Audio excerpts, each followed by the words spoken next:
வணக்கம் மக்களே, நான் ஹரிகரன் மறுபடியும். ஸோ இந்த வீடியோஸில் நம்ம வந்து புக்கை பற்றி தான் பார்க்க போகிறோங்க. என்னடா தொடர்ந்து புக்ஸை பற்றி போகிறேன்னு சொல்லணும்னா, பட் இப்போ ரீசெண்டாக ஆக்சுவலி ரொம்ப நாளாக நான் புக் படிக்கிறேன், பட் இதை நான் ஷேர் பண்ண எனக்கு யோசிச்சதே இல்லை. ஏன்னா இந்த புக் ஷோ அந்த ஆனந்தி நினைக்கிறேன், அவங்களாம் வந்து சூப்பராக அவங்களோட நிறைய புக்ஸ்லாம் ரெக்கமெண்ட் பண்ணியிருக்காங்க. ஸோ அதே மாதிரி நம்மளும் ஏன் பண்ணக்கூடாதுன்னு யோசித்தேன். ஸோ இந்த வீடியோவில் வந்து நம்ம 3 பயோகிராஃபிஸ் பார்க்கலாம். எனக்கு பிடிச்ச ஃபேவரட்டான 3 பயோகிராஃபிஸ். இதில் ஒன்று நான் ஏற்கனவே சொல்லிட்டேன், பட் இருந்தாலும் இந்த வீடியோவில் நான் திரும்ப சொல்லுவேன், ஓகேங்களா?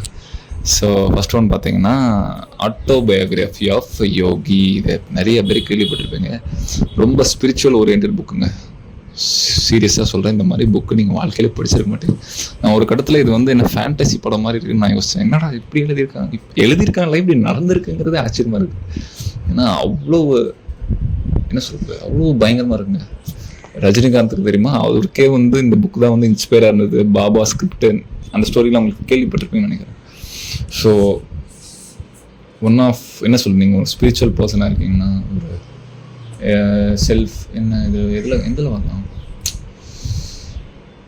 அந்த என்ன சொல்ல ஸ்பிரிச்சுவலே ஓகே, அந்த spiritual person, yogic style, peace, அந்த ஒரு மேபி ஏஜ் பர்சன் கூட இல்லை, எங்கே இருக்கவங்களாம் சரி இந்த புக் டெஃபினட்டாக படிக்கலாம். ரொம்ப ரொம்ப ரொம்ப யூஸ்ஃபுல்லான புக்கு. அதில் மாதிரி இதில் பண்ணுறதை நீங்கள் வந்து ஆக்சுவலி ட்ரை பண்ணி பாருங்கள். உங்கள் வாழ்க்கையை மாற்றும் நிச்சயமாக. அண்ட் ரெண்டாவது முக்கியமான பயோகிராஃபி வந்து வாரன் பஃபெட்டோட த ஸ்னோபால். இது வந்து பயோகிராஃபின்னு சொல்லலாம் நினைக்கிறேன். ஆமாம், ஆலிஸ் டூடர் எழுதியிருப்பாங்க. ஆக்சுவலி இது ஃபுல் அண்ட் ஃபுல் இது ஆக்சுவலி ஒரு பெரிய திக் புக்குங்க. கிட்டத்தட்ட இதுவும் 700+ பேஜஸ் இருக்குது. வாரன் பஃபெட் பற்றி தெரிஞ்சிருக்கும், பட் அவரோட லைஃபை பார்த்தீங்கன்னா ரொம்ப எனக்கு தெரிஞ்சு இருக்கிறதுலே அந்த சக்ஸஸ்ஃபுல் பர்சன், ஒரு நார்மல் லைஃப் வாழ்கிறவரில் இவனும் ஒருத்தர் இன்னும் வந்துட்டு இருக்காருங்க. கிட்டத்தட்ட இப்போ நம்ம இந்தியாவில் தமிழ்நாட்டில் ஜோகோ ஃபவுண்டர் இருக்கார்ல, மிஸ்டர் வேம்பு, அவர் எப்படி வாழ்றாரு அதே மாதிரி தான் ஃபாரினுக்கு வாரன் பஃபெட். ஏன்னா ரொம்ப சிம்பிள் லைஃப். அதாவது if you earn more we doesn't need to spend more. So நீட்ஸுக்கும் வாண்ட்டுக்கும் வந்து வித்தியாசம் தெரிஞ்ச ஒரு நல்ல மனுஷனாக இவர் தான். ஏன்னா இன்னும் வரைக்கும் அதே வீட்டில் இருக்காரு, அதே கார், அதே என்ன சொல்கிறது, அதே ஹேபிட்டு. பட் அவரோட கம்பெனி பார்த்தீங்கன்னா இட்ஸ் லைக் ரிலையன்ஸோட பெரிய கம்பெனிங்க அவர் கம்பெனி. அதான் ஆச்சரியமாக இருக்குது. ரிலையன்ஸ் வேர்ல்டு டாப் 10ல் இருக்குன்னு எங்கள் பெர்க்ஷைர் ஹாத்வே, சரி ஞாபகம் இல்லை. அதோட ஷேர் ப்ரைஸே கோடிக்கணக்கில் இருக்கும், ஒரே ஷேர் மட்டும். ஸோ அது மட்டும் எனக்கு நல்லா தெரியும். அதை தாண்டி வாரன் பஃபெட் வந்து அவர் லைஃப்பை பார்த்தீங்கன்னா ரொம்ப காமாக பீஸ்ஃபுல்லாக போகிற லைஃப், ஒரு நார்மல் லைஃப். அதான் அவர்கிட்ட எனக்கு பிடிச்சது. இந்த மேன் வந்து கிட்டத்தட்ட ஒரு புக் வாம் படிச்சுக்கிட்டே இருப்பாருங்க. Annual reports, news paper, magazine, books, பயோகிராஃபின்னு ஒரு நாளைக்கு 300 to 500 பேஜஸ் ஆஃப் மெட்டீரியல்ஸ் படிப்பார். புக்காக இருக்கலாம், மேகசினாக இருக்கலாம், 300 to 500 பேஜஸ் கன்சிஸ்டன்ட்லி. அதனால தான் சக்ஸஸ்ஃபுல். அப்புறம் டாப் பிளேஸில் இருக்குது. நான் ஏற்கனவே சொன்ன மாதிரி டாப் 3 இல்லை, நான் தெரியாமல் சொல்லியிருப்பேன். பட் 3 புக்ஸ் ஏற்கனவே நான் போன வீடியோவில் சொன்ன மாதிரி எலான் மஸ்க். இதை நான் வந்து விட்டே கொடுக்க மாட்டேங்க.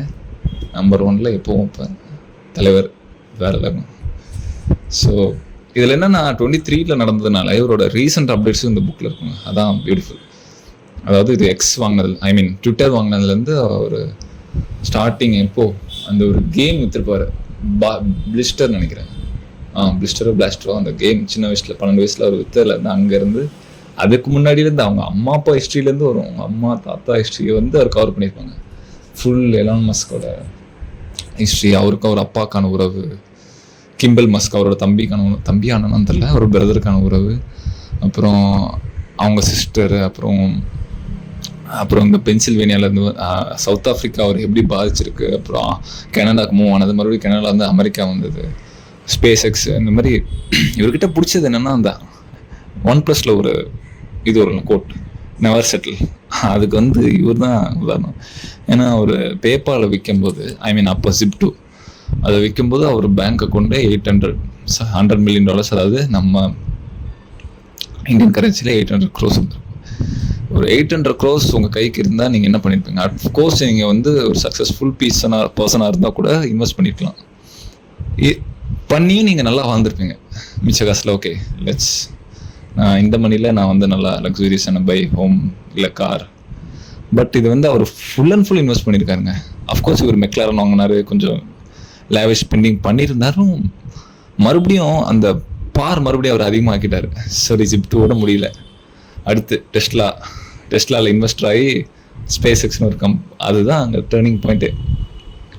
அதுதான் அவரை வந்து சரி இவ்வளோ பண்ணாருங்க. 2021 அவர் வந்து டாப்பில் போயிட்டார். வேர்ல்ட் என்ன சொல்கிறது 300 பில்லியன் கிராஸ் பண்ண ஒரே பர்சன் இவர் தான் நினைக்கிறேன். 300 சென்டி பில்லியனர்ஸ்னா 100 அந்த லிஸ்ட்டில் டாப்பில் வந்தாருங்க 21 ஒரு பீக் டைம். அதுக்கப்புறமா அவர் விடாமல் மறுபடியும் ட்விட்டர் வாங்கி மறுபடியும் வந்து அந்த ஒரு என்ன சொல்கிறது ஹங்கர். அவர் எப்பவும் சொல்லுவார் மை மைண்ட் இஸ் ஸ்டாமும் வரல. அதுக்கு கரெக்டாக தான், அவர் மைண்ட் ஸ்டாம் தான். அதாவது நிற்கவே நிற்காது. அடுத்தது என்னன்னு போயிட்டு இருக்கும். ஸோ இதுதான் இந்த வீடியோவில் நான் சொல்ல வந்தேன். முக்கியமான 3 பயோகிராஃபிஸ் எனக்கு பிடிச்சது. See you.